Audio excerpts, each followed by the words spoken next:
Pengunjungnya kurang lebih mungkin 20% lah kalau dibandingin tahun-tahun yang kemarin begitu, yang di bawah istilahnya 500 orang lah kita yang sehari kita bisa dapatkan.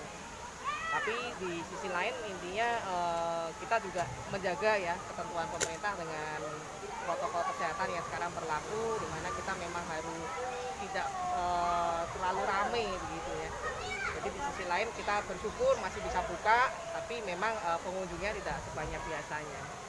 Untuk penerapan protokol kesehatannya diperketat atau gimana?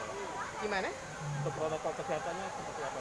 Protokol kesehatannya kita dari cek suhu, cuci tangan, jaga jarak, dan kita melakukan desinfektan mungkin di depan, desinfektan yang kita gunakan detol ya kan, sehingga cukup aman. Diharapkan pengunjung memang masuk ke Amansi ini sudah dalam kondisi yang aman, nyaman, dan sehat. Tadi ada yang mengisi surat pernyataan itu apa itu? Nah itu salah satunya lagi, di mana kelebihan Amansi adalah kita mewajibkan semua pengunjung yang datang itu mengisi deklarasi bahwa yang bersangkutan dalam kondisi sehat, tidak pernah bersentuhan dengan pasien yang menderita COVID-19. Untuk tahun 2021 ini Bu, harapannya seperti apa? Harapan kita tentu saja di 2021 sektor pariwisata bisa bangkit kembali, kita bisa kembali semarak lagi Indonesia, sehingga ekonomi juga secara bersama-sama kita bisa maju bersama-sama. Oke.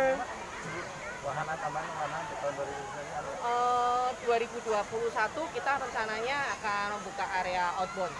Oh itu Bu. Ya, mudah-mudahan asal kondisi